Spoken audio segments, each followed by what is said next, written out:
Selamat malam, bismillahirrahmanirrahim. Assalamualaikum warahmatullahi wabarakatuh. Baiklah, pada malam ini kita lanjutkan sesi kajian kita nafsiologi dengan topik Lauh Mahfuz. Pembicara kita telah hadir, narasumber saya Hafizibah, Mbak Gayatri Mutari. Untuk mengefektifkan waktu, mari kita mulai. Sebelumnya kita baca dulu doa pembuka Al-Fatihah. A'udzubillahiminasyaitonirrajim. Bismillahirrahmanirrahim. Alhamdulillahirabbil alamin, arrahmanirrahim, maliki yaumiddin, iyyaka na'budu wa iyyaka nasta'in. Ihdinas siratal mustaqim, siratal ladzina an'amta 'alaihim ghairil maghdubi 'alaihim waladdallin. Baiklah, untuk mengefektifkan waktu silakan Mbak Gayatri. Ya, terima kasih. Saya mulai dengan semoga Komuni 4 Mursyid Enoh Elia Yusuf dan Imam Mahdi membimbing pikiran dan tindakan kita serta kelas kita pada hari ini. Sekali lagi saya minta maaf, saya undur waktunya karena teman-teman saya yang di Gadok tadi saya lupa bahwa hari ini adalah ada kelas nafsiologi. Tema kita kali ini adalah mengenai Lauh Mahfuz. Lauh Mahfuz itu adalah satu-satunya kata yang muncul di dalam ayat terakhir, kalau nggak salah, atau dua ayat terakhir di dalam surah Al-Buruj. Oh ya, betul, itu surah terakhir ya, ayat terakhir 21, ayat 21. Mungkin bisa slide selanjutnya.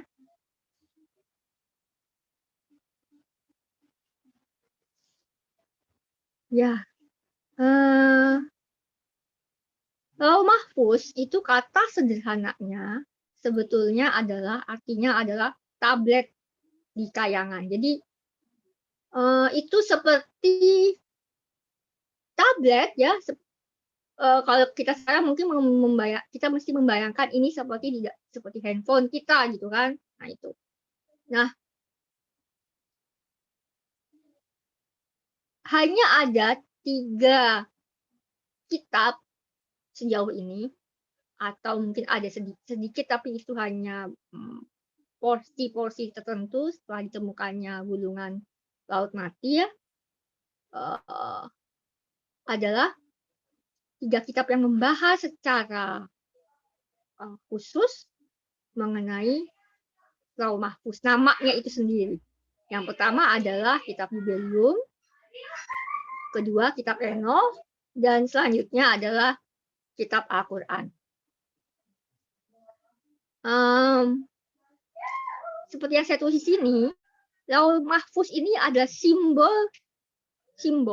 Kita tahu, kita sudah belajar kata mitos adalah untuk mengkomunikasikan simbol-simbol tertentu, untuk mengkomunikasikan sesuatu dengan simbol-simbol tertentu. Nah, jadi kata Lauh Mahfuz atau tablet kayangan ini simbol bagi segala rahasia mengenai monisme. Monisme itu adalah kesatuan tatanan, hukum, keteraturan yang ada di alam semesta dan di alam kemanusiaan kita.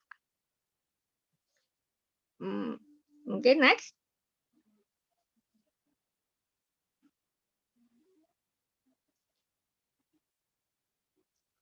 Ya, jadi sebelum ke situ, kalau kita ingat kata-kata atau ayat di dalam surah Al-Buruj, itu sebetulnya kan surah yang membahas mengenai suatu peristiwa yang terjadi beberapa dekade sebelum Nabi Muhammad lahir. Jadi yang populer kita tahu bahwa Al-Buruj itu merekam masanya Dunuwas. Dunuwas adalah Tubah-Himyar. Tubah-Himyar itu artinya raja ya, yang memerintah sekitar tahun 517 hingga 527, yang dia melakukan persekusi sangat kejam terhadap orang Kristen di negerinya. Kita harus paham geopolitik pada masa itu. Himyar memerangi orang-orang Kristen di sana itu kenapa? Karena Himyar sebetulnya adalah buffer atau wilayah penyokong dari Kekaisaran Neo-Persia. Adidaya pada masa itu, di wilayah itu hanya ada dua, yaitu Persia dan Romawi. Kebetulan Himyar itu lebih ke condongnya adalah kepada Persia. Katakanlah kalau seperti zaman sekarang, Indonesia condongnya kepada Amerika daripada kepada Rusia. Gitu. Atau Cina condongnya kepada Rusia, bukan kepada Amerika, seperti itu. Mungkin analoginya seperti itu. Nah, kononnya si Dunuwas ini adalah seorang campuran. Dia antara orang asli dengan ibunya orang Yahudi. Nah, Himyar ini ada di Yaman sekarang. Jadi bagi dia, orang yang menjadi orang Kristen itu adalah suatu ancaman. Jadi, karena itu ancaman, maka dipersekusi. Ancamannya kenapa? Karena dia menganut agama yang sama dengan agama orang-orang Romawi, agama Kristen. Nah, salah satu surah yang lain yang membahas peristiwa ini, kemudian sebagai respon dari kejadian hal yang dilakukan oleh si Nuwas, adalah surah Afil yang membahas akhirnya balaslah itu, dikirimlah dari Aksum. Aksum itu adalah wilayah terdekat dengan Yaman di Ethiopia untuk melindungi orang-orang Kristen yang ada di Yaman. Jadi seperti itu. Nah, karena itu jangan kaget di dalam surah Al-Quran sebetulnya banyak sekali teks-teks yang bisa kita temukan padanannya, relasinya, bahkan susunannya sebagaimana di dalam kitab Yubelium dan kitab Enoch. Jadi kitab Yubelium dan kitab Enoch ini hanya merupakan satu-satunya kanon di Oriental. Oriental itu di mana? Oriental itu wilayah yang melingkupi tadi Himyar, Aksum, Nabatea, Mesir, Dekapolis. Dekapolis ini sekarang mungkin lebih dikenal sebagai Levant, gitu kan. Suriah, Damaskus, seperti itu. Apa isi dari tablet kayangan itu? Kira-kira kalau saya bisa simpulkan, kalau tadi itu adalah definisi umumnya adalah monisme, rahasia mengenai monisme, ketika diturunkan ke dalam scripture atau diskripturalisasi, ya kan, itu setidaknya saya menemukan 10 hal yang biasanya akan dibahas di dalam scripture. Bahkan walaupun tidak disebutkan di dalam Alkitab yang kanon Barat seperti 5 kitab di dalam Taurat, gitu kan, dan juga di dalam Zabur misalnya atau di dalam Injil, diturunkan di sini tolong jangan dipahami sebagai turun dari langit seperti itu. Maksudnya diturunkan tuh di sini ada dimanifestasikan ya, dijelaskan, dijabarkan ke dalam konteks-konteks pada masa zaman itu, sehingga diskripturkan. Terkadang itu tidak disebut sebagai dari tablet kayangan, tidak seperti di dalam Enoch dan Yubelium yang Al-Quran, tapi sudah langsung disampaikan. Oke, apa itu? Yang pertama di situ disebut tentang mengenai hukum karma. Tapi hukum karmanya ini tidak dalam pengertian Hinduisme atau Buddhisme yang populer ya. Ini contohnya ada di dalam Enoch 81. Kemudian 10 kala atau 10 zaman. Ini ada juga di kitab Enoch. Tentang 7 kitab dalam 4 bagian. Jadi nanti karena sudah mengetahui adanya 10 zaman, di antara 10 zaman itu akan terjadi 7 kali skripturalisasi, dan skripturalisasi itu sebetulnya adalah 4 bagian. Atau kemudian disebutnya jadinya 4 kitab ya. 4 kitab agung. Jadinya Yubelium dan Enoch 104. Kemudian 10 kalimat Allah, Nah, ini yang tidak disebutkan sebagai lauh mahfuz, tapi selalu disebutkan menerima wahyu dari Tuhan seperti ini. Itu ada di dalam Keluaran. Itu harusnya Keluaran 20 ya, bukan Keluaran 24. Keluaran 34, kemudian Bilangan 5 terutama ya. Yang jelas juga di situ adalah mengenai astrologi, kosmologi, dan sistem kalender. Nah, ini sebagian besar sudah tidak lagi diamalkan oleh kearifan Sinai, hingga hanya menjadi suatu katakanlah memori tentang oh ini dulu pernah ada seperti ini. Kemudian mengenai mesianisme, lalu mengenai angelologi, mengenai kemalaikatan, misalnya ada di Enoch 10. Kemudian ada di eskatologi. Eskatologi itu Kejadian 24. Eskatologi ini termasuk juga mengenai keabadian jiwa yang kemarin kita bahas ya. Apokaliptik ini ada hubungannya dengan itu 10 zaman. Dan juga mengenai dualitas dan kebaikan di dunia. Jadi ini yang kalau yang 10 ini ada hubungannya dengan hukum karma. Jadi setidaknya ini 10 hal yang saya temukan sejauh ini. Hal-hal yang sebetulnya adalah bagian dari pembahasan lauh mahfuz. Dan ini sebetulnya ada bahasan yang penting mengenai tauhid. Oke, kita lanjut next.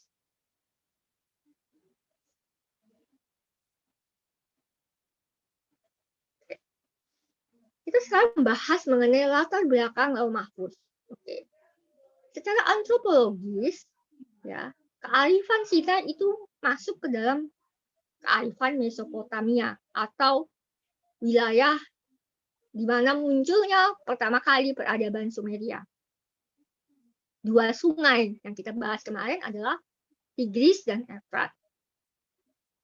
Karena serumpun dengan agama-agama di Mesopotamia, ya kan?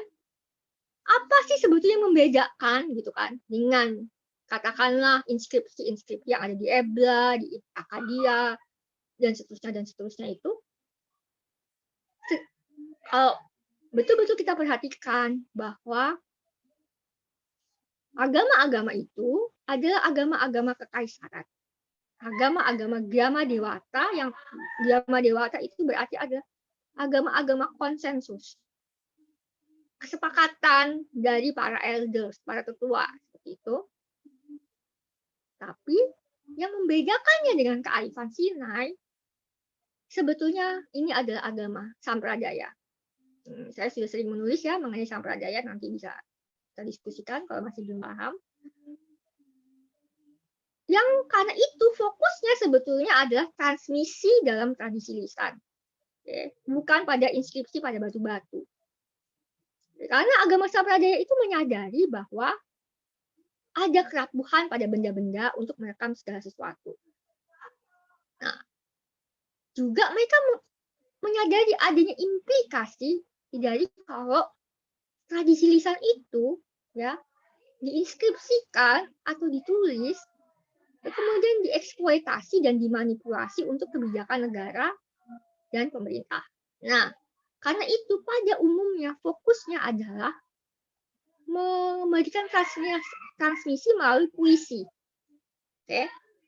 bukan dalam bentuk prosa atau dalam bentuk seperti gurindam, seperti itu, pepatah, pepitis, seperti itu. Yang bahasanya kaya oleh simbol dan kode. Kalau puisi misalnya ada akrostik. Akrostik itu adalah puisi yang misalnya gini. Coba perhatikan ada puisi-puisi yang di depannya itu inisial nama. Jadi kita tahu, oh ini puisi ini ditulis oleh Gayatri. Nah, tapi di situ tidak ada nama Gayatri karena kita melihat dari setiap awal dari huruf awal dari kita kata-kata puisi itu. Itu akrostik seperti itu. Nah, karena itu jangan kaget kalau di dalam cerita-cerita itu kita temukan berbagai istilah yang sama dengan agama-agama kaisaran dan konsensus di Mesopotamia. Masalahnya kan nggak ada tuh, ini selama ini atau sedikit jarang kita temukan di situs-situs yang mega-mega itu, misalnya mitos-mitos yang ada di dalam Alkitab. No kan, itu beda mitosnya, tapi istilahnya ada, tipikalnya sama gitu kan. Apakah ini saling meniru satu sama lain? No, bukan. Oke. Nanti saya akan jelaskan kenapa. Misalnya gini, contohnya tablet kayangan merupakan konsep yang juga kita temukan dalam mitos Nabu. Nabu itu dewa yang dia memperoleh semacam dekrit tentang wahyu dan pengetahuan yang bisa mengajarkan baca tulis dan lain sebagainya. Sedangkan dalam kearifan Sinai itu perlu diingat, tablet kayangan itu ada konsep iman itu untuk murid-muridnya itu bisa survive, bisa menyintas di dalam setiap atau berbagai keadaan ruang dan waktu. Apa? Nah, ini yang membedakannya dengan agama-agama Mesopotamia yang lain adalah untuk menghadapi kezaliman dan penindasan. Karena apa? Karena adanya kezaliman dan penindasan merupakan implikasi dari kemajuan sains dan teknologi, kemudian kekuatan negara atau kekuatan sekelompok orang yang menguasai sumber ekonomi, serta pelembagaan agama menjadi agama kekaisaran maupun agama konsensus itu tadi, kesepakatan. Kesepakatan istilahnya kalau zaman sekarang kesepakatan oligarki. Yang menguasai, elit-elit yang menguasai itu. Karena kita sudah belajar ya, contoh dari istilah dan konsep yang menjadi hegemoni untuk melegitimasi takfirisme adalah konsep tauhid. Itu kan Tuhan yang satu, itu adalah Tuhan yang satu gini-gini. Nah, kita sudah belajar takfirisme iman kain. Apa itu? Yaitu meyakini bahwa dengan melenyapkan seseorang atau sekelompok orang, kita bisa menciptakan dunia yang lebih baik. Nah, di dalam konteksnya disebut kembali di dalam Al-Quran, misalnya, percaya atau tidak, kata tauhid sebetulnya adalah kata yang sudah digunakan oleh monofisik untuk melakukan takfirisme dalam bentuk mereka itu. Sehingga kemudian direspon oleh Al-Quran bahwa tauhid itu tidak seperti itu. Nah, kalau tauhidnya seperti itu ada rasisme. Kok tauhidnya seperti itu ada seksisme dong. Makanya kan ada ayat surah Al-Hujurat, ada surah Al-A'raf yang mengatakan tentang keberagaman manusia, keberagaman bahasa, dan seterusnya, dan seterusnya. Nah, jadi, seperti itu. Jadi, perlu dibedakan adalah kenapa muncul konsep ini untuk merespon konsep-konsep yang ada di wilayah itu bahwa ada kezaliman dan penindasan. Jadi katakanlah ini harus ada konsep tandingan. Nah, seperti itu. Dan bagaimana untuk bisa melawan dari kezaliman dan penindasan orang-orang yang berkuasa, mau tidak mau harus menggunakan simbol, kode, cara menyampaikan yang tersembunyi seperti itu. Lanjut, slide selanjutnya. Ini udah ya, udah saya bahas. Selanjutnya lagi. Oke. Nah, sebagai konsep iman, tentu saja tablet kayangan adalah konsep iman set. Jadi kita sudah belajar mengenai iman set, yaitu iman yang berdoa, mohon pertolongan untuk menghadapi kezaliman dan penindasan. Kemudian kata set itu sendiri berarti terpilih, ya kan, kita ingat the chosen one, atau kalau dilanjutkan lagi berarti juga orang yang diurapi, orang yang ditahbiskan.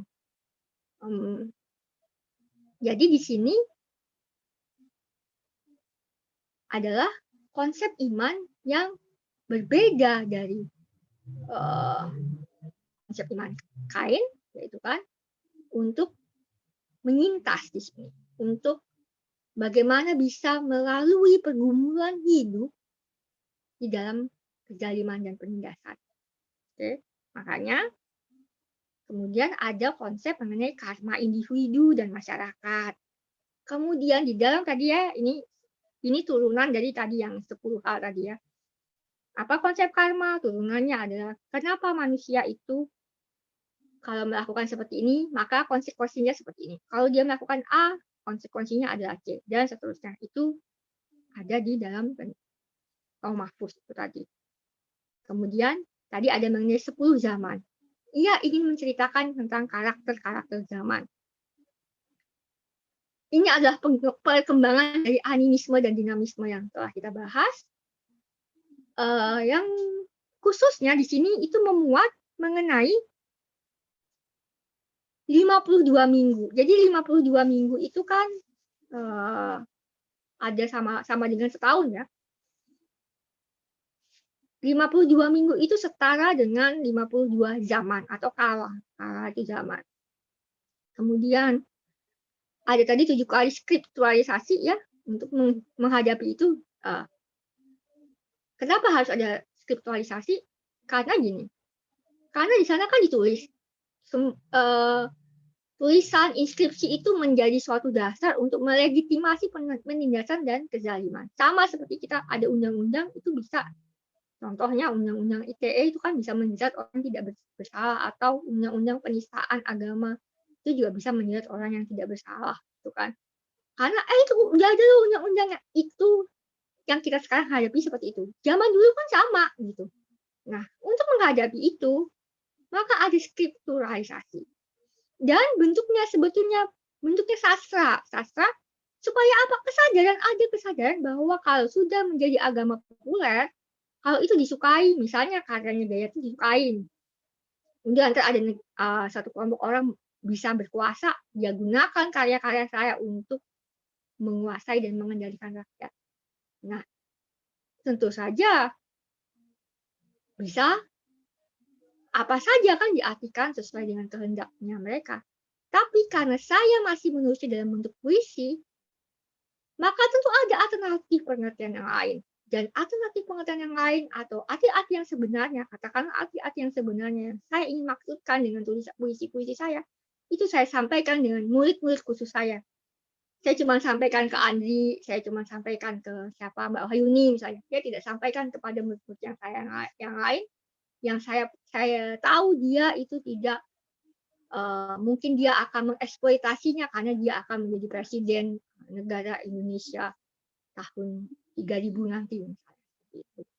Itu. Kemudian adanya intisari hukum. Tadi kan kita sudah bahas hukum itu bisa membuat orang yang tidak bersalah malah dijerat kan, gitu kan. Akhirnya dimunculkanlah intisari hukum. Nanti ini akan kita bahas lebih jauh. Kemudian adanya ngapak tilas dalam hari raya.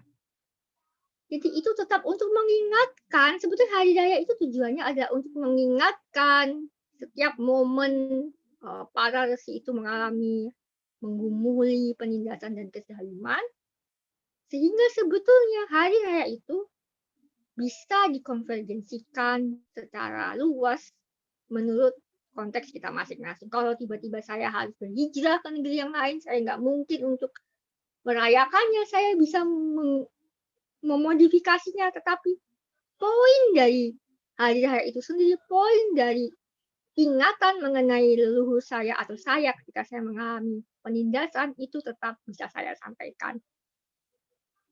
Nah, kemudian adanya tempat bersandar atau berpegangan dan mengharap. Jadi karena adanya kalau pernah membaca buku Keadilan Ilahi karya Ayatullah Mutahari ya misalnya, sebetulnya kan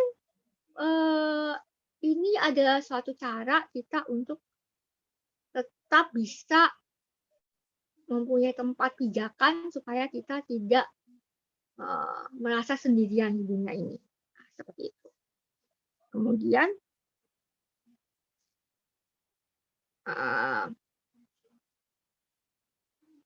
jadi angelologi. Angelologi itu juga adalah cara mengkomunikasikan sesuatu. Itu nanti bisa kita bahas lebih jauh, tetapi intinya kalau di dalam konteks sastra, malaikat itu memiliki fungsi untuk menyampaikan sesuatu harapan, kebaikan, satu inspirasi agar bagaimana kita bisa melalui masa-masa sulit kita. Itu cara untuk mengkomunikasikannya menggunakan simbol atau karakter malaikat. Ini saya membahasnya secara sastra, kita tidak sedang membahas mengenai metafisik ya. Kemudian adanya pemulihan dan perahayuan kembali. Jadi, kalau kita tadi membahas mengenai 10 zaman, di antara 10 zaman itu ada apokaliptik. Apokaliptik itu merupakan apa ya istilahnya? Itu jadi satu cara kita yakin bahwa kita akan dipulihkan kok, kita akan rahayu kembali. Jadi kita tetap punya semangat seperti itu. Kan misalnya banyak orang misalnya mengatakan, oh iya Gayatri itu akan sembuh kok, jangan takut, jangan khawatir, gini. Itu kan suatu upaya supaya saya tetap semangat misalnya. Atau kalau ada orang sakit juga kita kan seperti itu. Kita kan tidak akan mungkin mengatakan kepada orang sakit, udah lo sabar aja tentang lo juga bakal sebentar lagi juga mati. Ya kan kita nggak mungkin ngomong seperti itu kepada orang sakit kan. Itu kan aneh banget kita ngomong seperti itu. Nah, ini juga kepada kehidupan kita yang seperti ini. Dan adanya 10 zaman itu dan apokaliptik ya kan, itu semacam inspirasi. Gimana sih kita menghadapi akhir zaman kita yang genting gitu kan. Gitu. Nah, kita juga mengetahui ada tentang dualitas tadi ya. Ada sebagai realitas, itu merupakan tantangan utama kita di dalam setiap kehidupan kita. Jadi, itulah yang dibahas di dalam, banyak dibahas di dalam ketika membahas mengenai Lauh Mahfuz itu.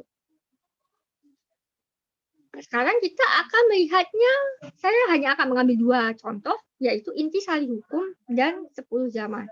Yang pertama adalah inti sari hukum. Slide selanjutnya.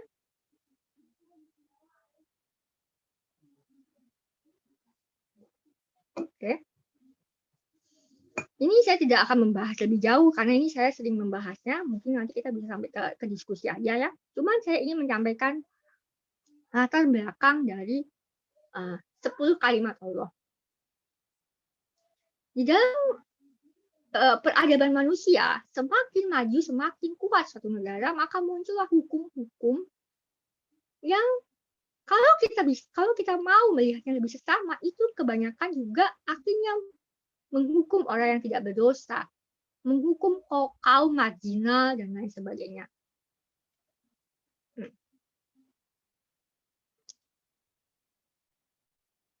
Apa yang perlu dipahami dari latar belakang Dekalog? Jadi 10 kalimat Allah itu dikenal juga sebagai Dekalog, ya kan? Atau 10 perintah Allah. Adalah kehadirannya merupakan respon terhadap tirani dan hegemoni adidaya Mesir. Jadi garis waktunya harus dilihat sebagai upaya menyintas di tengah-tengah kezaliman dan penindasan adidaya Mesir. Perjuangan untuk berhijrah dan mengungsi selama 40 tahun, itu juga harus dipahami dalam konteks ini. Kita tidak bisa langsung harafiah mengatakan itu tersesat atau apa di dalam burun, tapi itu adalah simbol yang dikomunikasikan melalui mitologi. Bagaimana ini kemudian mereka mengatakan ya, mereka mengklaim bahwa wahyu ini kami dengar bersama-sama. Jadi nggak hanya Musa yang mendengar, tidak hanya Musa dan Harun, tapi juga seluruh Bani Israel mendengar wahyu ini. Artinya apa? Di dalam konteks itu adalah artinya mereka sama-sama sepakat, sama-sama yakin bahwa inilah pengalaman kita yang sama, penderitaan yang kita yang sama, dan karena itu mereka melakukan perjanjian setelah mereka sampai di pengungsian itu, ya. Nah, perjanjian itu adalah yang disebut dengan Dekalog itu. Tentu nilai-nilai Dekalog yang seperti saya tulis di situ itu sudah disampaikan, itu sudah sejaknya ceritanya mitologinya Kain dan Abel kan. Tapi ini ketika konteksnya itu tiraninya itu sudah sangat kaku, ya kan? Misalnya kita lagi rame-rame kasus kakunya Badminton World Federation tidak mengizinkan atlet-atlet badminton bermain karena itu kan sudah peraturannya seperti itu di Inggris gitu kan. Jadi tidak bisa luas kan. Nah, ini bedanya. Ketika sudah menghadapi seperti itu kan kita bimbang. Akhirnya ada kebutuhan untuk memberikan rumusan apa yang paling sederhana, apa yang paling esensial, ya kan? Ketika kita hadapi penindasan, ketika kita jadi orang yang lian, pariah, gitu kan, terus kita bukan siapa-siapa. Sedangkan kita menghadapi hukum formal, gitu kan, seperti apa? Maka dirumuskanlah itu Dekalog. Dan kemudian menjadi perjanjian bagi mereka yang menerima sampradaya atau mengikuti Musa dan Harun. Seperti itu. Maka kita akan temukan sebetulnya 10 kalimat Allah itu tidak memberikan sanksi, kecuali ya kan, peringatan mengenai konsekuensi yang akan terjadi. Ya, ini kan efeknya dari tadi yang konsep hukum karma ya. Oke, tentu saja dalam kasus-kasus aplikasinya, kita akan menemukan mitos tentang hukuman kepada para pelanggar.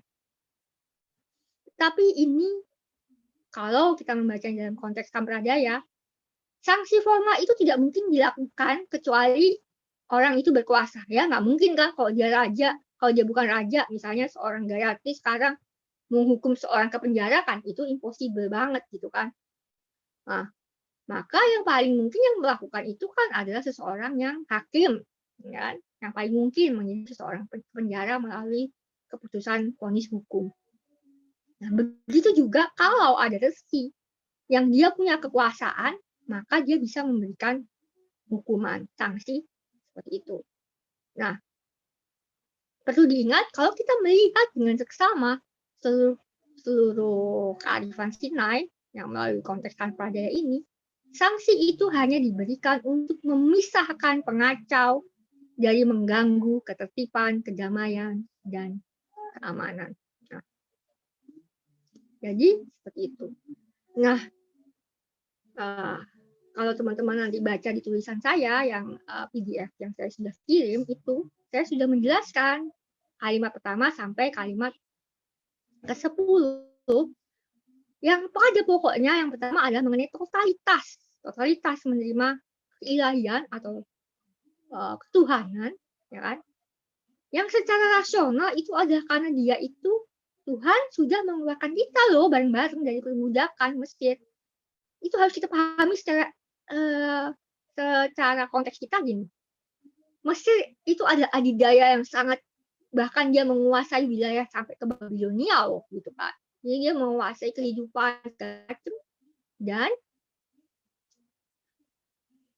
dia kesatuan kita dengan dia Tuhan itu ya tidak berjarak dan tidak terpisah. Nah, karena kita menyadari itulah maka kita bisa bebas dari belenggu perbudakan adidaya. Nah, kebetulan adidaya pada masa itu adalah Mesir. Jadi dia ingat kamu yang mengeluarkan kamu dari Mesir. Maka Mesir sekarang juga bisa menjadi simbol ada suatu adidaya yang luar biasa. Mesir itu kan luar biasa ya, memiliki lihatlah contohnya masih ada sampai sekarang yaitu piramida. Saya akan skip sampai kepada kalimat 10, jadi bisa kita bahas di diskusi. Nah, untuk untuk memberikan suatu penutup yang paling penting dari semua perintah tidak. Jadi 10 kalimat Allah itu hanya ada 2 yang tidak mengatakan jangan. Yang lainnya jangan. Kamu jangan begini loh, kamu nggak boleh seperti ini. Tidak, lah, lo, gitu kan. Yang lain yang tidak ada tidaknya itu adalah menghormati orang tua, ibu dan bapak yang menjadi dasar humanisme, dan kemudian itu adalah mengingat dan mengkuduskan sahabat yang sebetulnya ada anjuran supaya kita membatasi diri kita dari mengeksploitasi diri kita sendiri dan orang yang bisa kita pekerjakan gitu kan. Nah, misalnya kalau saya mempekerjakan seorang pembantu, saya bisa ingat saya itu harus punya batasan terhadap dia. Itu sebetulnya konteksnya sahabat. Dan juga sebagai kita manusia. Oke, kita bisa bikin apapun dari budidaya, kan? Kita bisa bikin budidaya apapun, gitu kan.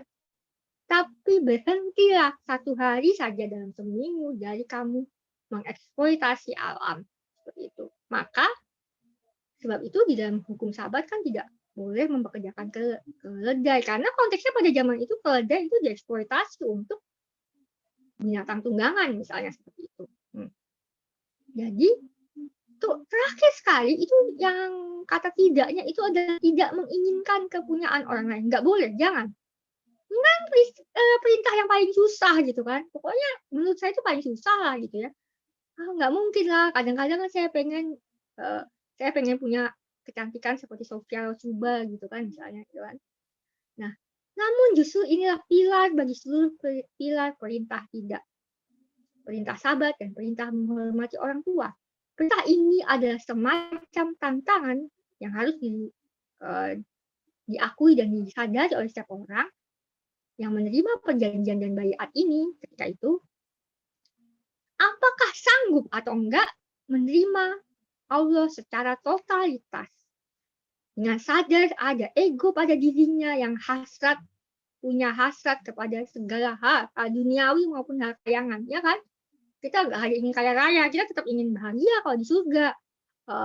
Para pembunuh diri itu ingin dapat bidadari di surga, karena itu juga hal yang sifatnya ada di dunia maupun imajinasi kita mengenai kehidupan setelah mati. Jadi sejak dari semula disadari potensi keserakahan pada diri setiap manusia, sehingga karena itu seseorang bisa menganut iman kain. Ya, iman kain kan tadi ingin melenyapkan orang lain demi dunia yang lebih baik. Dunia yang lebih baik apa bagi dia? Belum tentu bagi orang lain yang dibunuhnya itu kan. Nah, maka perintah ini disampaikan paling akhir untuk mengunci kita bahwa apa yang dimiliki oleh orang lain belum tentu merupakan kebutuhan kita. Dan karena itu menginginkannya mungkin adalah suatu ketamakan. Saya katakan mungkin. Karena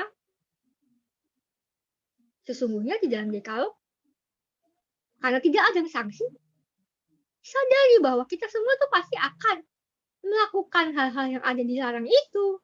Kita kadang-kadang pasti mencuri. Misalnya kita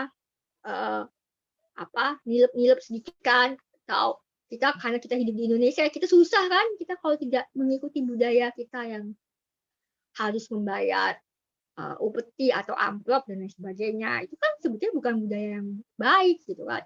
Atau misalnya kita kan tidak mungkin tidak bergosip, bersaksi dusta tentang orang dan seterusnya. Itu banyak hal yang tidak mungkin tidak kita lakukan dari 10 perintah Tuhan itu. Bahkan kita tidak bisa totalitas. Kita kadang melihat ada realitas lain di dalam kehidupan kita. Itu sudah disadari sejak dari semula diskripturalisasikan itu. Nah, sekarang kita akan membahas mengenai 10 kala. Coba next.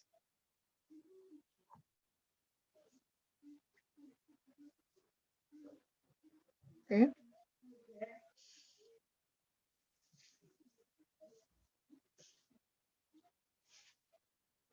Jadi di dalam kitab Enoch 93 kalau nggak salah itu ada 52 minggu. Jadi 52 minggu itu kan sama dengan setahun. Nah, kemudian saya melihat berarti 52 minggu itu 52 zaman. Tetapi hanya ada 10 zaman yang dijelaskan. Hanya dianggap sebagai zaman yang genting. Nah, kita saat ini ada di zaman keberapa? Kita saat ini ada di zaman ke-7. Numerologi 52 itu berasal dari penetapan 1 tahun yang namanya 52 minggu. Mungkin para resi ini melihat 10 minggu itu erat hubungannya dengan evolusi zigot menjadi janin. Jadi ketika usia 10 minggu, zigot itu sudah sepenuh-penuhnya punya telinga, punya hidung, punya indera-indera yang lain. Maka ketika minggu ke-11 dia sudah menjadi janin, jadi manusia kecil, manusia bayi. Dia sudah bukan makhluk yang tidak kita kenali. Nah, jadi kalau misalnya keguguran setelah minggu ke-11 itu sudah punya bentuk seperti manusia. Karena itu disebutnya minggu-minggu berikutnya adalah minggu kesempurnaan sebagai manusia. Nah, kan? Dan begitu pula dalam zaman-zaman yang disebut abadi. Nah, dalam konteks ini harus dipahami bahwa keabadian sebetulnya ada dalam konteks siklus perubahan. Jadi tetap evolusi, tetap ada perubahan demi perubahan gitu. Karena sebetulnya kalau saya perhatikan dari seluruh teks-teks dari mulai kejadian sampai Al-Quran, kearifan Sinai itu mengindikasikan keyakinan mengenai daur sejarah. Daur sejarah itu artinya apa? Pengulangan pola. Pengulangan pola-pola, karakter-karakter ada yang mirip meski dalam nama yang baru. Kalau di dalam ayat khotbah dikatakan tidak pernah ada yang baru di bawah matahari. Nah, gitu kan. Nah, ternyata 10 zaman itu dimulainya itu bukan dari Adam. 10 zaman ini maksudnya adalah 10 zaman mulai kembali adanya kesadaran manusia, adanya peradaban manusia di bumi ini. Nah, itulah yang dimulai pada zaman Enoch. Enoch ini muncul sekitar zaman Sumeria. Dia itu yang akan mendampingi dan membimbing, ya kan, yang akan bersama dengan generasinya Nuh. Generasinya Nuh itu ada penutup zaman pertama. Tuh, jadi sekarang kita tahu bahwa kenapa Sumeria itu bisa berakhir, karena ada sesuatu pada masa itu, pada peradaban di situ yang membuat dia hancur. Itulah muncul sosok Nuh. Oke. Tadi saya baru bicara dengan teman saya yang menceritakan, bukankah di mitologi lain ada kisah tentang banjir dan sebagainya dan sebagainya. Saya punya satu pandangan yang mengatakan bahwa sebetulnya yang diceritakan oleh mitologi lain mengenai banjir itu adalah mitologi yang terjadi ketika berakhirnya zaman es. Tetapi di dalam konteksnya kearifan Sinai, kisah Nuh itu sebetulnya adalah kisah ketika yang saya pernah cerita itu mengenai perubahan iklim yang menyebabkan tempat-tempat itu menjadi gurun pasir. Nah, itu juga diawali sebetulnya oleh banjir dan lain sebagainya. Nah, cara menceritakannya itu memang mengenangnya perubahan zaman pada saat es, sehingga muncullah mitologi Nuh, cara untuk menyampaikan itu, gitu kan, bahwa itu banjir dan lain sebagainya. Jadi itu bukan menceritakan mengenai kalau saya pertama itu bukan menceritakan mengenai itu setelah itu seluruh anak-anak Nuh kemudian berpencaran ke seluruh dunia gini. Enggak, ini khusus peradaban ini aja. Yang kalau yang di seluruh dunia itu yang sebelum Adam, sebelum generasi Adam. Nah, gitu. Jadi ini seperti gini kok. Katakanlah kita sering mengkontekstualisasikan zaman kita, cara kita ingin menceritakan zaman kita itu kita merujuk kepada suatu zaman. Misalnya ketika kita ingat zaman sekarang itu kok seperti ini ya, kemudian ada orang yang mencoba menarasikan itu, ini kan kayak zaman Orde Baru. Padahal ini zaman yang berbeda, tapi cara untuk menceritakannya kita merujuknya kepada zaman yang sudah pernah ada. Itu juga di dalam kasus Nuh dalam konteks peradaban ini. Jadi menurut saya kalau kita ingin merujukkan kepada persebaran manusia, ya kan, setelah banjirnya zaman es itu adalah zaman Adam. Oke. Kemudian generasi kedua adalah Ibrahim, ya kan. Ibrahim itu ditutup oleh generasi Musa. Itu adalah zaman benar-benar kerajaan itu sudah mulai sangat-sangat kuat. Lalu ada zaman Asyur. Asyur itu memang sangat kuat ya. Kemudian saya jelaskannya kalau tadi Enoh itu ya, apa yang menjadi prinsipnya dia? Prinsipnya Enoh itu adalah menguasai sains dan teknologi untuk menghadapi kezaliman dan penindasan. Apa kalau dengan Ibrahim? Ibrahim itu prinsipnya adalah menguasai bidang perdagangan. Ya kan? Karena dia sudah adidaya itu sudah mulai muncul kerajaan, itu menguasai kapital, modal, dan perdagangan. Nah, jadi kan makanya Ibrahim itu pindah-pindah kan. Seperti itu ceritanya. Kemudian karena apa? Itulah akan nanti dihadapi oleh Musa. Jadi Ibrahim itu mendampingi untuk Musa. Zaman ketiga itu Samuel itu untuk mendampingi Daud. Prinsipnya apa? Menguasai politik dan militer. Sekarang karena sudah menguasai kapital, sudah menguasai perdagangan, ya kan? Kemudian makin kuat adalah adanya kelompok-kelompok semacam company atau korporasi pada masa itu yang bisa diambil alih oleh kelompok militer, jenderal-jenderal pada masa itu. Nah, itulah yang kemudian ada pada generasi ketiga.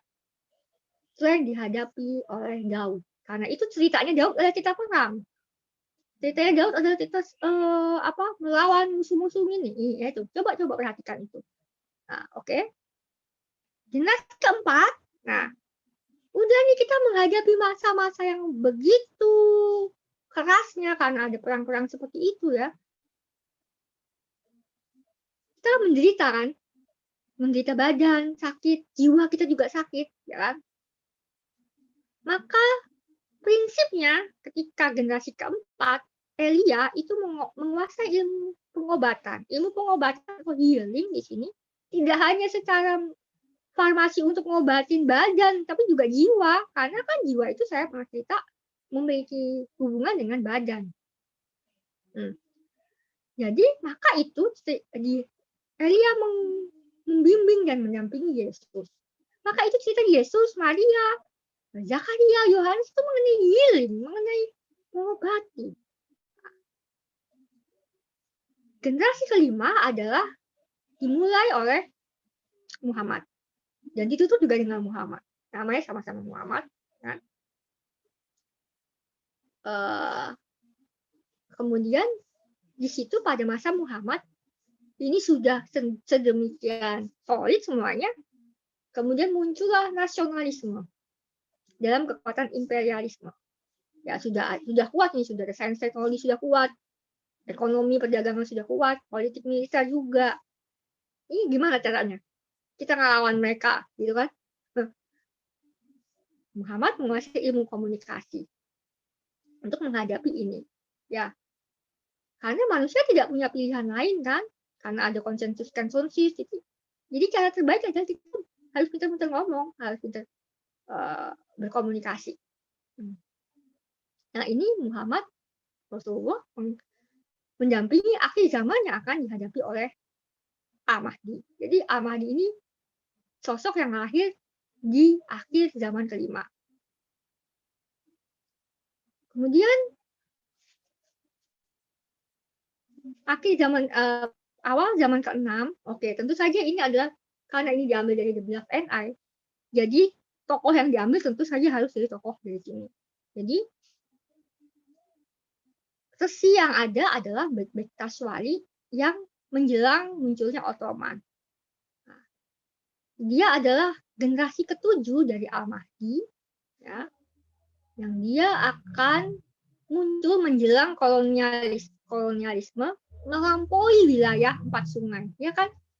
Setelah abad ke-13 itu kan mulai itu ada orang-orang Barat pergi ke Amerika, ke Australia, ke Nusantara. Bukan lagi dia udah nggak cuma sekedar berdagang lagi, tapi dia ingin menguasai wilayah-wilayah itu.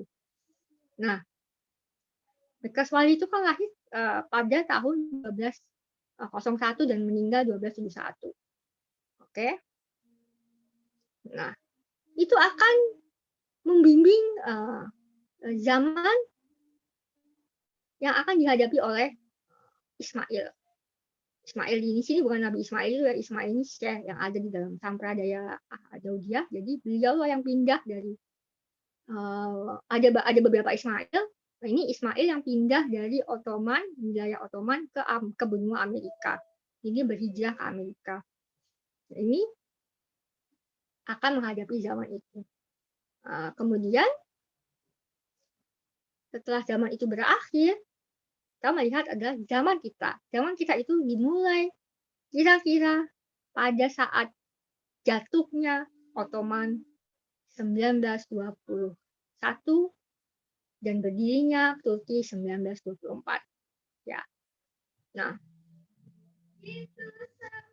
itu sebetulnya tapi juga sudah dimulai oleh zamannya Ismail. Ismail itu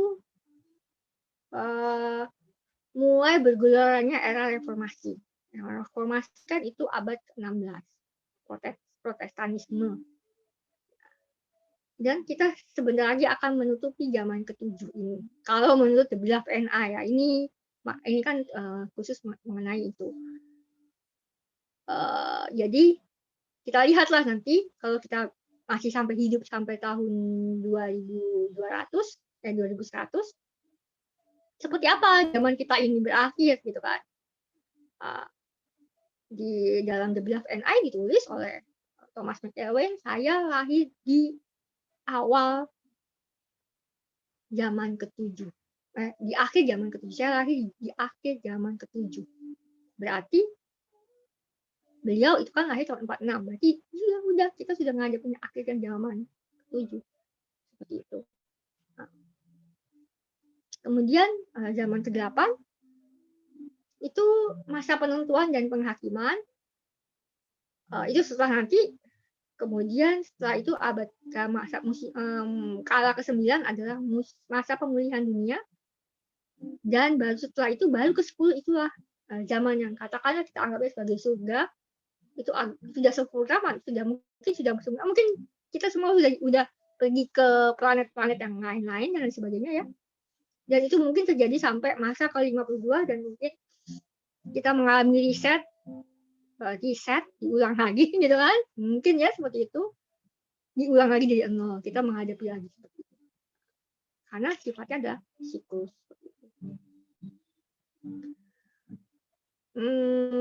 Next selanjutnya. Nah, ya. Jadi di dalam The Beloved and I ada lagi mengenai dalam 7 zaman kita ini ada 4 adidaya. So ada 4 adidaya. Kita udah belajar 4 adidaya, 4 sungai. Di situ saya beri contoh yang 2 bagian itu ya. Kita lihat di situ ada Enoch itu zaman Sumeria tua, Nuh Sumeria Muda gitu kan. Asyur awal Ibrahim, Musa itu Mesir. Next selanjutnya. Kemudian kita lihat zamannya Yosua adalah Asyur Madya, masih Asyur, masih sangat berkuasa, ya kan? Kemudian zamannya Samuel itu ada kekaisaran yang kuat namanya Suryani dan Het itu ada di Anatolia ya. Nah, menariknya di sini Mesir itu sudah mulai rontok. Kenapa masih rontok? Karena sudah dikuasai oleh orang-orang laut. Orang-orang laut itu turunan atau yang kemudian dia entah bagaimana bergabung atau memang bagian dari Phoenicia, ya kan? Itulah yang menurut saya ada cikal bakal model seperti company. Company itu kan orang-orang kaya yang menanamkan investasi bersama-sama, kemudian melakukan kolonialisme dan sebagainya yang didukung oleh kerajaan. Ya. Ini sudah dimulai dari zamannya Daud yang menutup. Nah, sampai Yesaya itu ada Neo Asyur, kaisar ini Neo Asyur itu bisa seperti itu karena adanya karena adanya itu tadi mulai munculnya semacam company gitu kan, apa ya, proto company atau paleo company atau semacam itulah ya. Kemudian kita lihat next selanjutnya.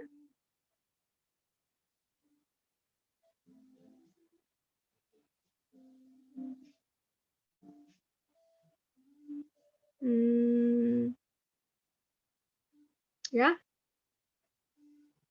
kok itu ketutup ya? Oh, ada di atas ya. Nah, ya itu betul. Kaldea, Babilonia, Achaemeni Persia, Seleucia Yunani, Demokrasi Romawi. Ini adalah 4 adidaya, 4 zaman. Dalam konteks dari 10 zaman itu tadi ya, 4 jenis karakter. Ketika generasinya Musa sudah solid sebagai Bani Israel, nah itu kemudian kita lihat karakter 4 adidaya.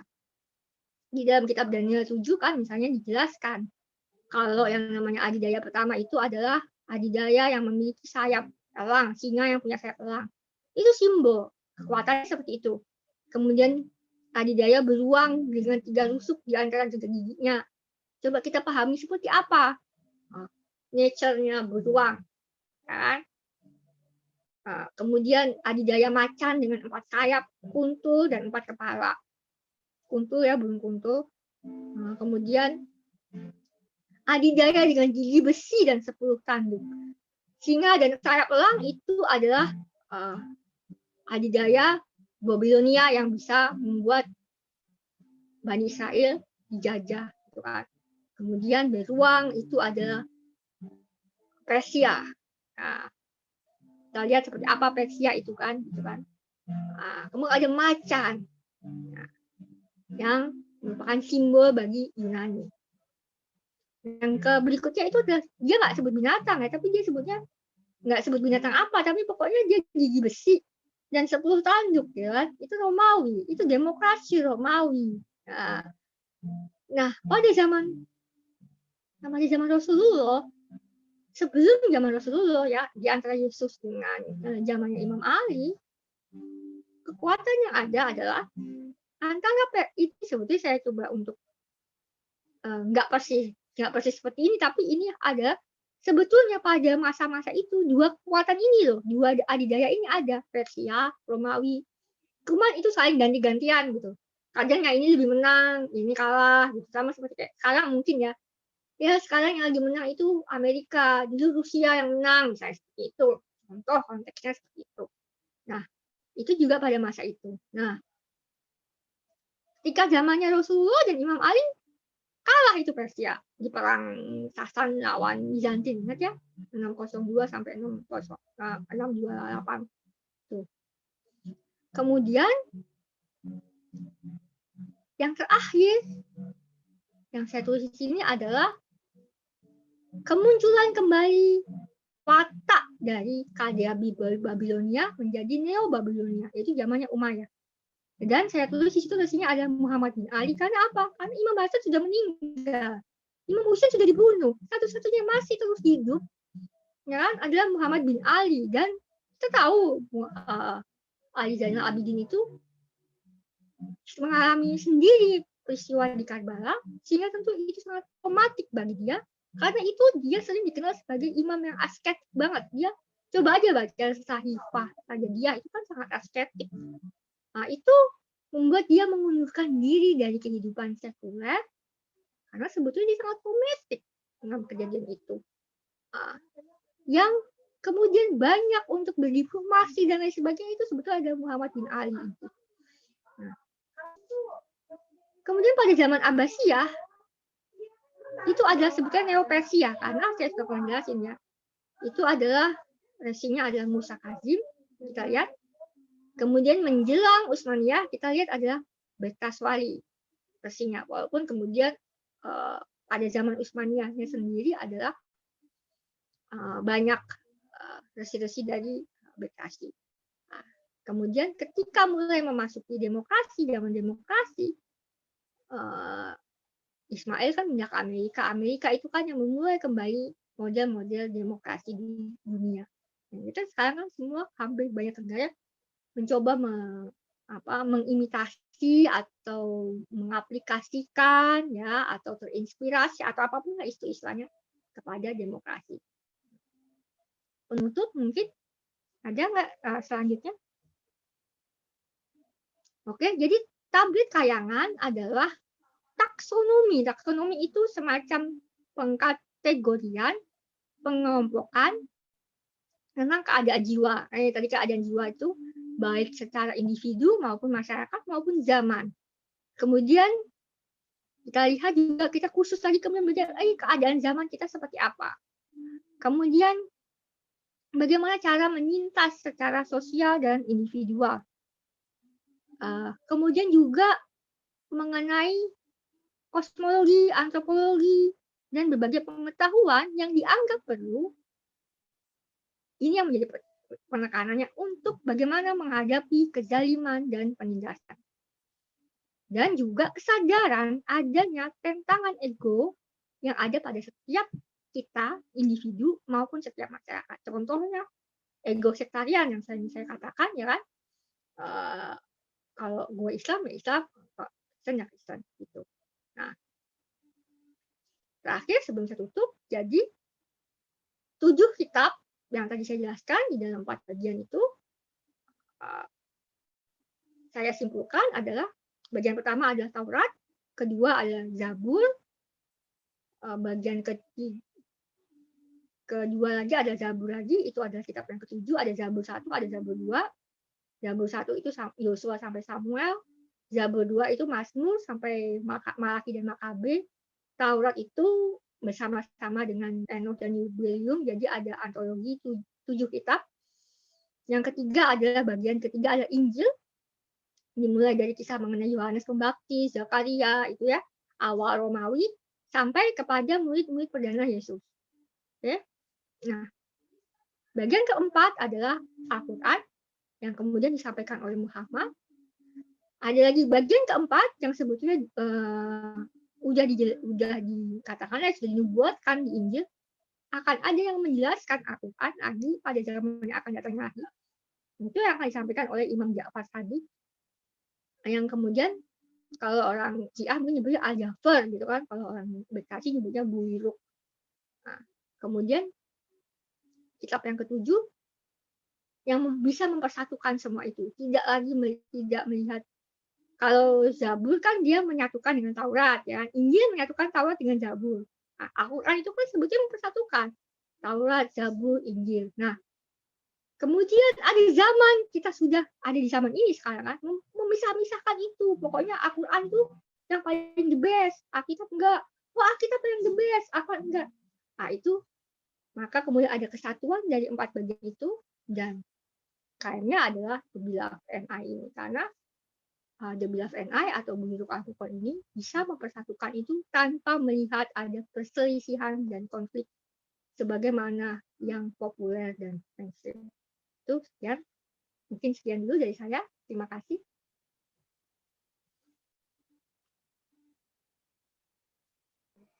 Baik, terima kasih Mbak Gayatri untuk penyampaiannya. Selanjutnya sesi tanya jawab. Silakan teman-teman kalau ada pertanyaan.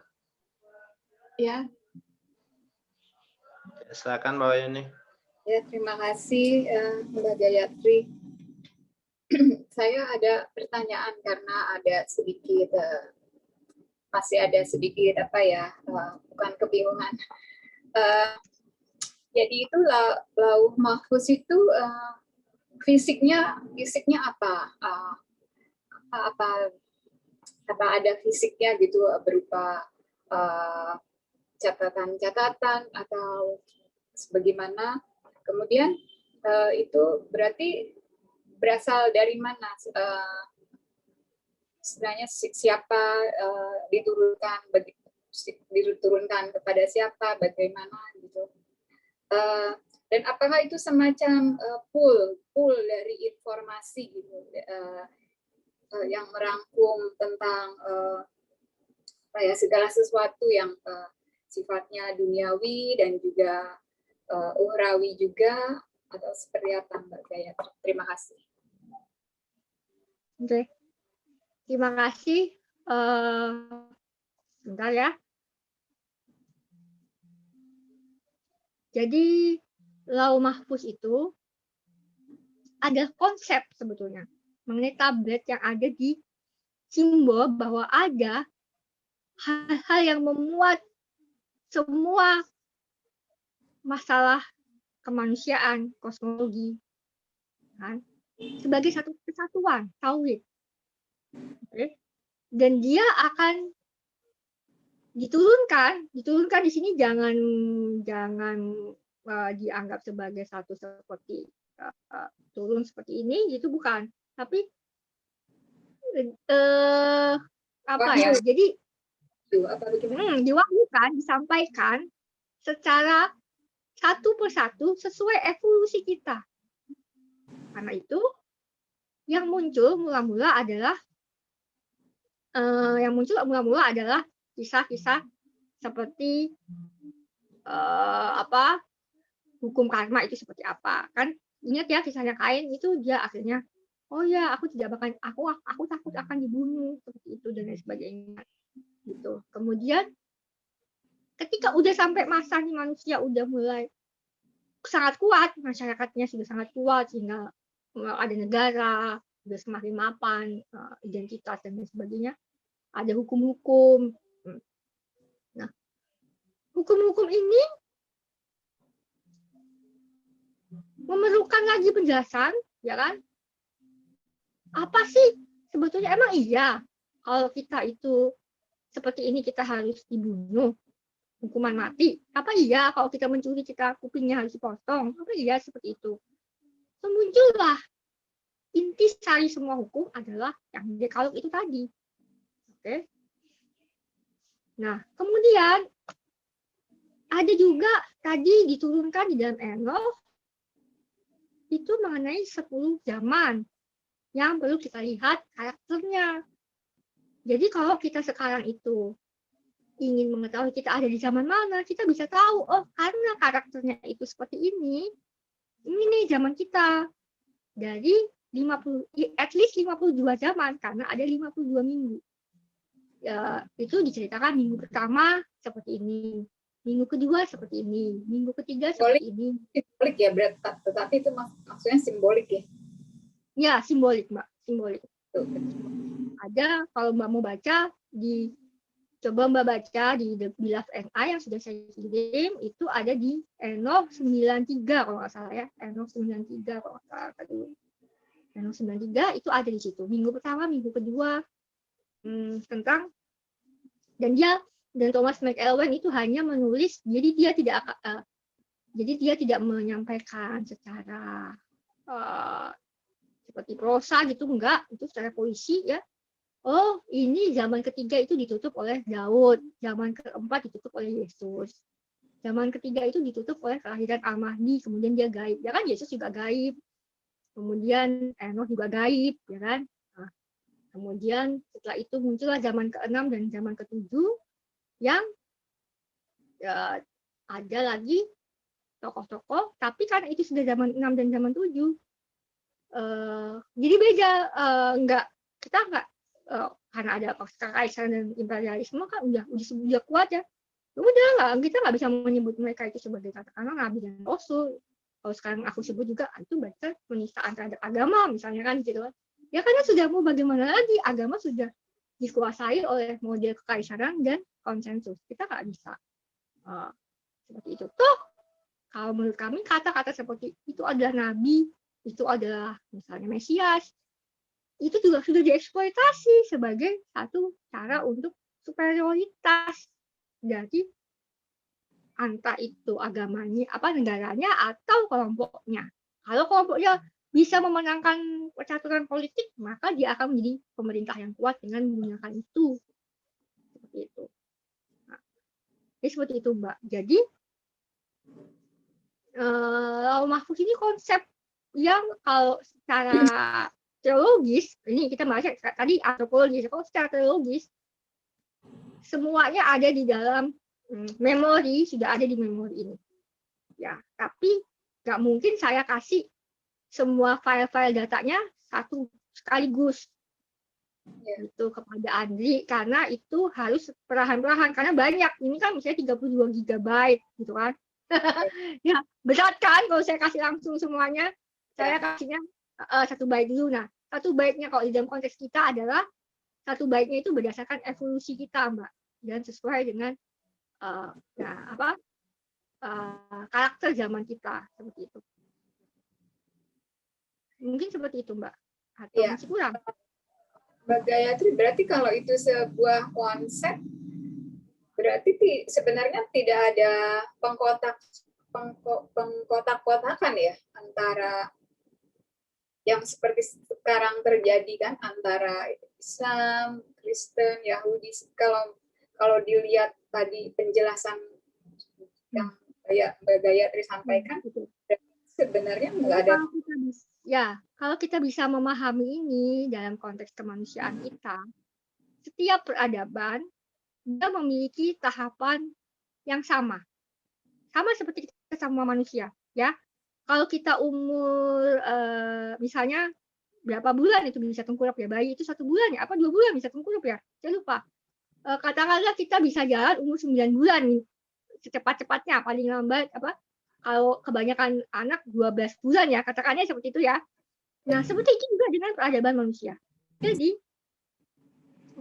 peradaban manusia itu kalau di India itu seperti ini dewasanya, di Mesoamerika seperti ini, di wilayah Asia Barat itu ya yang kita sebut dengan peradaban 4 sungai itu juga sama. Hanya cara mengkomunikasikannya beda. Ketika muncul konsep tablet kayangan ini, muncul Rigveda. Ketika muncul sosok Eno, muncul sosok yang pasti yaitu Siwa, Brahma, Wisnu, ya. Nah, tapi kenapa kok beda? Ya beda karena habitatnya beda, iklim yang dihadapinya beda, kemudian hal yang menyebabkan cara untuk menyampaikannya itu berbeda, sehingga juga perjalanan sejarahnya agak berbeda. Kalau di dalam konteksnya peradaban 4 sungai ini ada konteksnya kezaliman dan penindasan, eksploitasi yang berlebihan, penindasan, sehingga itu tadi muncullah konsep tablet kayangan itu.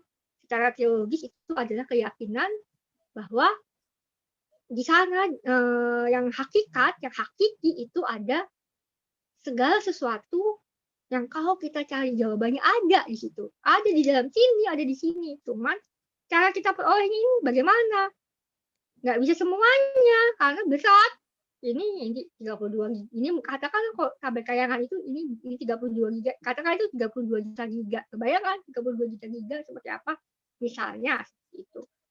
Nah, kemudian kalau di dalam konsep Islam, kalau Mahfuz itu kan ketetapan takdir seolah-olah Asy'ariyah banget ya kan, atau malah sebaliknya gitu kan.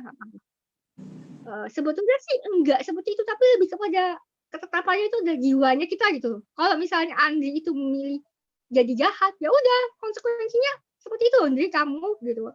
Sekalian aja kamu jadi orang jahat yang paling keren sekalian, kayak itu Godfather itu kan. Wah, tetap kan dapat sesuatu dari situ, ya nggak? Itu seperti itu. Ya, makasih Mbak Gayatri. Berarti selama ini yang orang sebut Lauh Mahfuz itu kayaknya berbeda banget dengan konsep. Ya, memang ya beda yang dalam tembel pena ini beda karena dia benar-benar melihatnya dengan yang Lauh Mahfuz itu ya itu yang disebutkan di dalam Enoch dan Nibelium.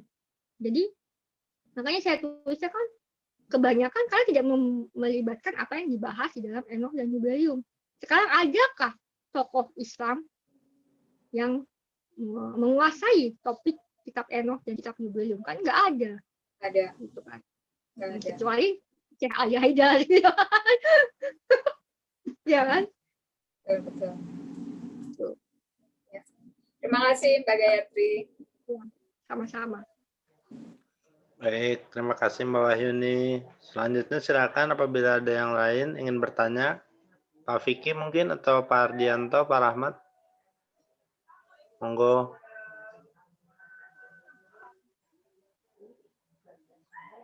Atau Mas Bowi ingin bertanya.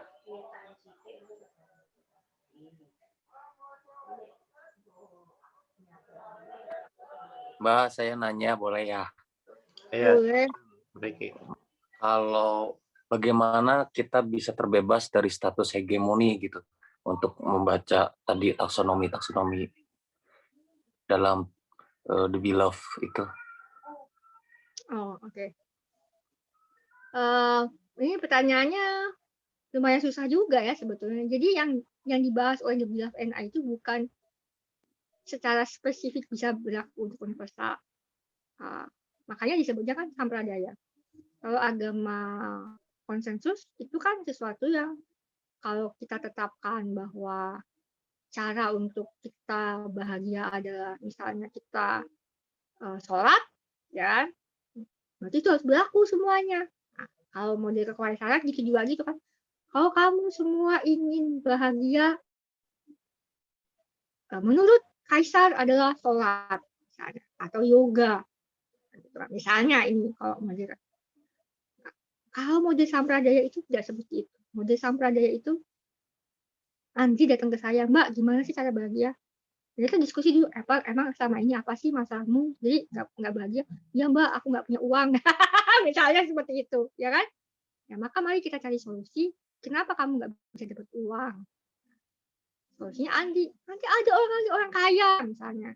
Misalnya Vicky kayak udah nggak punya masalah finansial karena dapat harta warisan banyak. Mbak, gimana sih cara bahagia? Ya kan nggak mungkin sama. Aku jawab bahwa untuk itu adalah cari uang. Ya. Aku udah punya banyak uang, Mbak, warisanku banyak. Misalnya. Itu juga di dalam konteks Beloved. Karena itu adalah sampradaya, maka yang hanya akan dijelaskan adalah karakter. Kita harus melihat, kita harus cari karakter kita di mana di dalam kearifan Cina itu.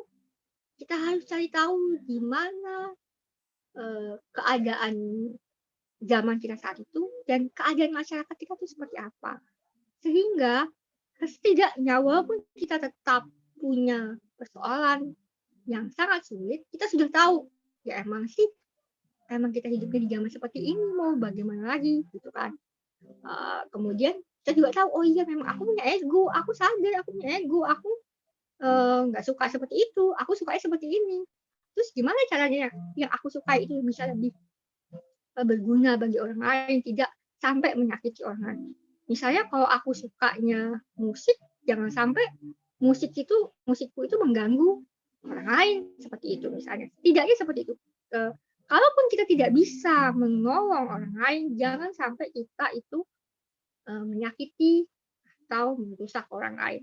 Itu sudah dalam bentuk kezaliman kan, penindasan. Itu di dalam The Beloved NI itu seperti itu. Jadi kalau sampradaya itu modelnya seperti itu, harus individual, tidak bisa diseragamkan. Yang hanya bisa diseragamkan adalah hal-hal misalnya seperti tadi yang sudah disebutkan intisari hukum. Itu ya iyalah, kalau membunuh di mana-mana juga pasti hukum negara manapun pasti ada sanksi. Mencuri juga kan pasti ada sanksi di mana-mana. Itu adalah satu hal yang paling make sense. Gitu.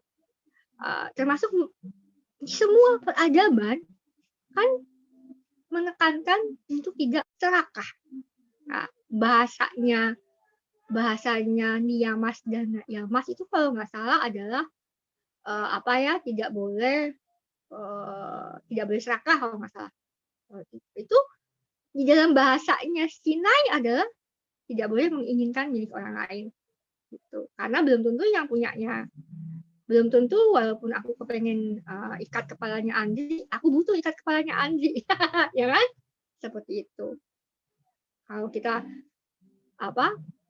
menginginkan ikat itu, terus kita nggak peduli, pokoknya aku pengen tuh punya ikatnya si Andri, jadi kita jadi melanggar itu tadi, mencuri.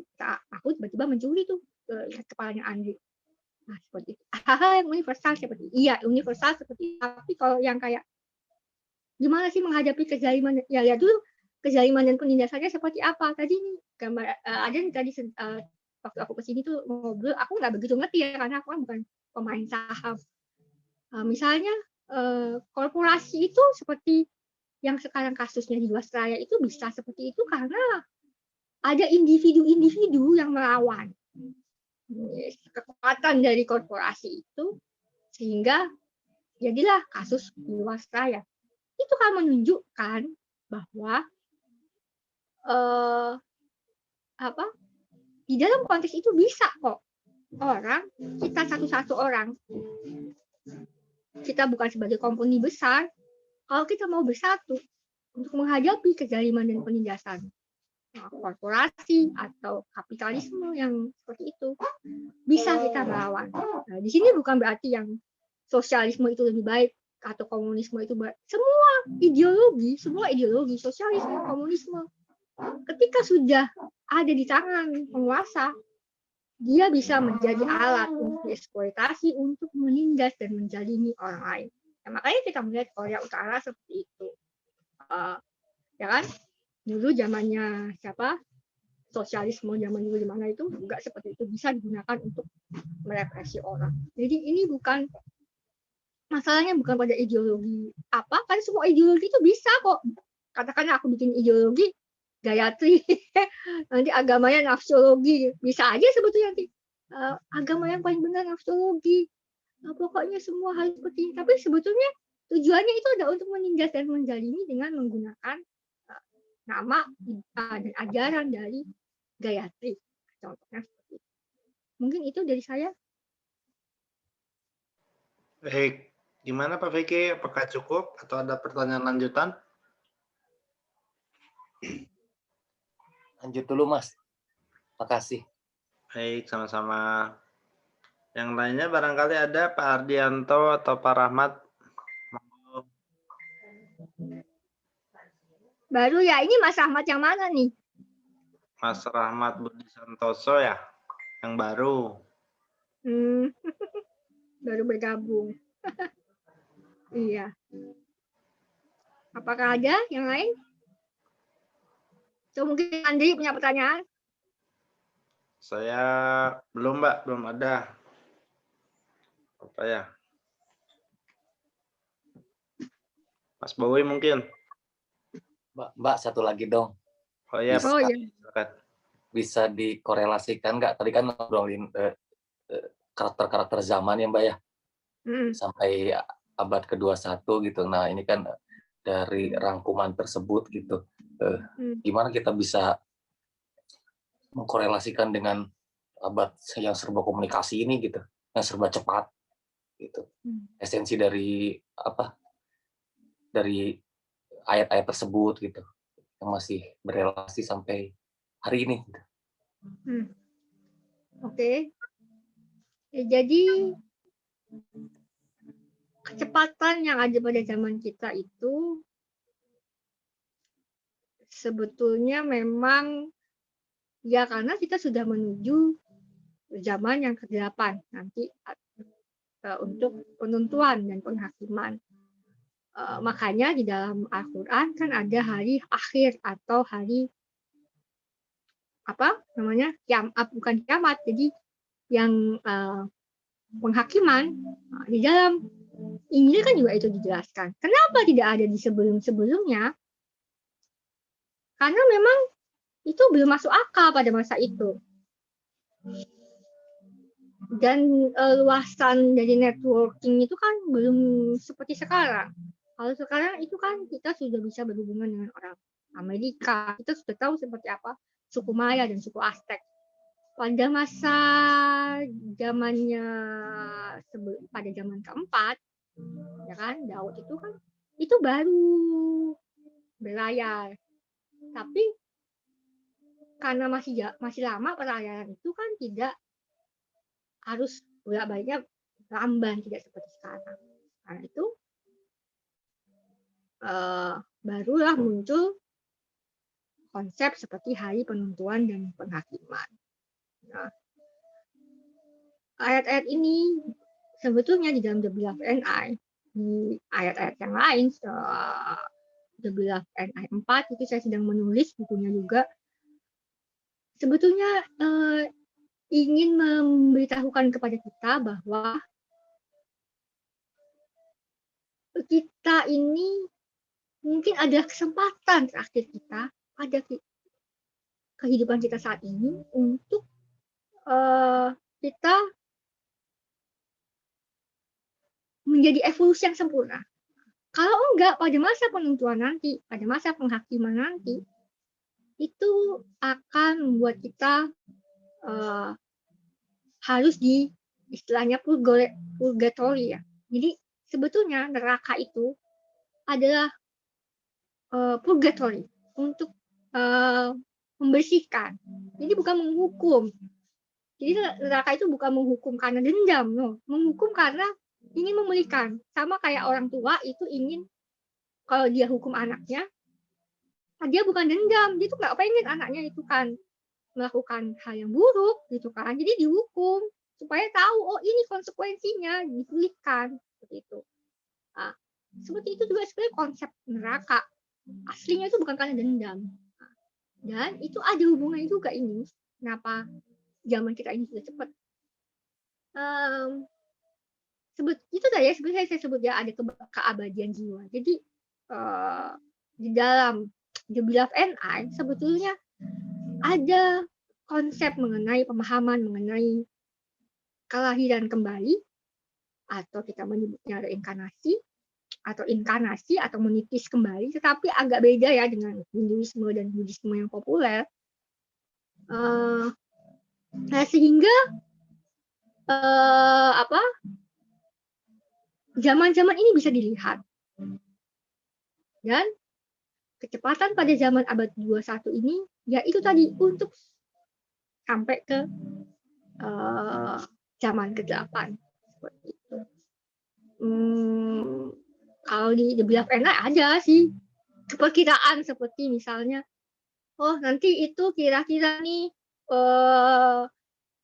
zamannya demokrasi itu seperti apa akhirnya tahun atau masalah konflik Timur Tengah itu kira-kira akan berakhir kapan gitu kan. Tentu ini dalam konteksnya peradaban Cina ya, kita enggak jadi The Beloved and I dari awal sudah mengatakan bahwa ini karena hubungannya dengan peradaban Cina, maka selesainya juga di peradaban Cina, bukan yang lain. Kalaupun ada yang lain, karena hubungannya dengan Cina. Misalnya, kenapa Muslim Indonesia ya? Karena kita udah menganut Islam. Kenapa Kristen Indonesia? Karena kita sudah menganut Kristen. It has nothing to do with kita itu orang Hindu atau orang Buddha. Karena itu ada peradaban lain, peradaban yang lain gitu kan. Jadi itu. Tetapi saya pikir, kalau saya korelasikan dengan peradaban lain, ternyata memang zaman ini tuh zamannya katanya zaman Kali Yuga ya. Ya, tapi kan cara dia menarasikannya beda dengan kita. Nah, yang Cina caranya beda sehingga muncul ungkapan-ungkapan seperti itu. Tapi kan ternyata sama. Itu sama seperti tadi saya bilang. Ciri-cirinya kita mau mati ya udah menggap-menggap kan nafas kita. Nah, sama kan nafas kita sedang menggap-menggap.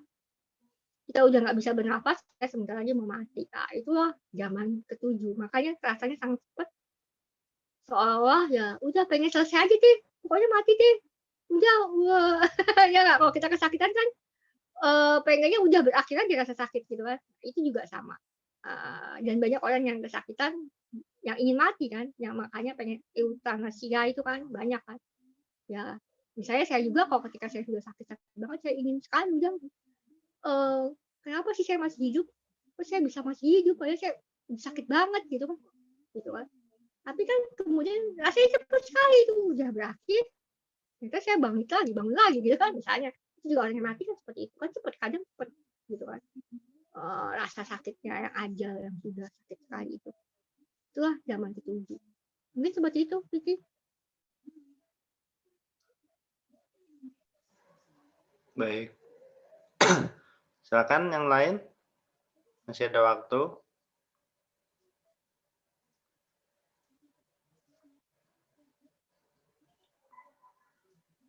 Mas Rahmat nih belum bicara. Malu mungkin. Malu ya. Om Bowi mungkin ada pertanyaan Om Bowi.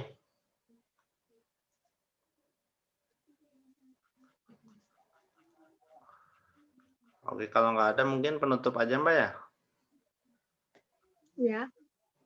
Jadi penutup dari saya, Lauh Mahfuz yang ditulis di dalam Bulughul Al-Furqan ini adalah mengenai konsep, simbol mengenai konsep yang berkaitan dengan tauhid. Dan tauhid itu adalah pembahasan yang luas yang tidak hanya mengenai takdir.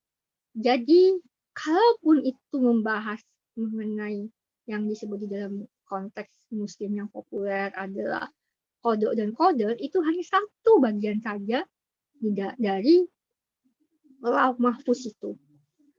Jadi itu sebetulnya sesuatu yang sangat kaya yang berkaitan dengan segala sendi kehidupan kita sebagai manusia yang bisa menjadi panduan kita menurut konteks kita masing-masing. Tidak perlulah kita itu harus menjadi seseorang yang sebegitu hebat atau bahkan harus mengetahui semua Lauh Mahfuz, yang nggak mungkin juga. Saya juga nggak mungkin mengetahui semua. Sama seperti bahkan orang yang polimat sekalipun kan tidak menguasai semua hal, tapi dia menguasai banyak hal, iya, tapi nggak semua hal, ya kan? Gitu kan. Itu juga di dalam konteks Lauh Mahfuz, di dalam The Beloved and I, itu hanya, kalaupun yang terkenal itu di dalam Islam itu qada dan qadar, karena memang sudah tidak melihat lagi kata Lauh Mahfuz di dalam surah Al-Buruj adalah kata yang sudah akrab di dalam masyarakat Oriental pada masa itu. Dan kata itu ada di kitab Enoch dan kitab Biblium yang sangat banyak membahas itu dan bisa menjadi panduan mengapa muncul Taurat, mengapa muncul Dekalog, mengapa muncul kitab-kitab seperti Zabur. Di dalam Zabur itu kan banyak ya, ada Mazmur, ada Arifan Sulaiman, kemudian muncul Injil, kemudian kenapa perlu muncul mesianisme, ya? Kenapa perlu muncul angel, malaikat-malaikat, gitu kan? Kenapa perlu muncul nubuat mengenai apokaliptik atau akhir zaman seperti itu, ya? Karena tauhid itu tadi bagaimana menghadapi setiap zaman, setiap konteks kita sendiri masing-masing, dan juga konteks masyarakat. Apalagi karena masyarakat Sinai pada prinsipnya adalah masyarakat yang suka merantau, suka berhijrah, karena memang konteks habitat mereka itu memaksa mereka harus selalu berhijrah. Akhirnya mereka juga menikmati itu atau menerima keadaan itu, dan kemudian muncullah kan perdagangan. Jadi mereka menjadi masyarakat pedagang seperti itu.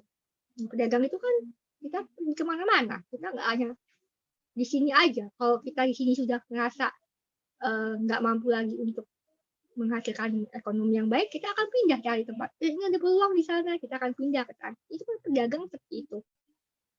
Nah, karena itu modelnya adalah selalu ada perubahan dan tidak lagi hanya satu tempat, gitu kan. Nah, itu. Tetapi yang paling penting adalah untuk melihat apa yang membedakan kearifan Sinai dengan yang lain adalah itu tadi. Imannya ada iman set, itu untuk menghadapi kezaliman dan penindasan, terutama dalam konteks kita masing-masing. Kalau kita nggak mampu itu ya, kita belum mampu bikin pergerakan, kita belum mampu untuk melawan penindas dan penganiaya, setidaknya kita menyelamatkan diri kita dan keluarga kita dari ikut menjadi penindas dan orang yang zalim itu. Nah, itu saja dari saya. Terima kasih. Muhammad. Terima kasih. Kita bisa bicara non-formal. Baik, terima kasih. Dengan ini kita akhiri acara kita, kajian nafsologi pada malam ini. Terima kasih kepada Mbak Gayatri dan teman-teman sekalian yang sudah berpartisipasi. Minggu depan tadi sudah saya komunikasikan ke teman-teman bisa hari Jumat, Mbak ya. Jadi pekan kita hari Jumat. Baik, saya tutup. Billahi taufiq wal hidayah. Wassalamualaikum warahmatullahi wabarakatuh. Selamat malam semuanya. Selamat malam. Terima kasih Mbak Gayatri, Andri. Nuhun. Nuhun.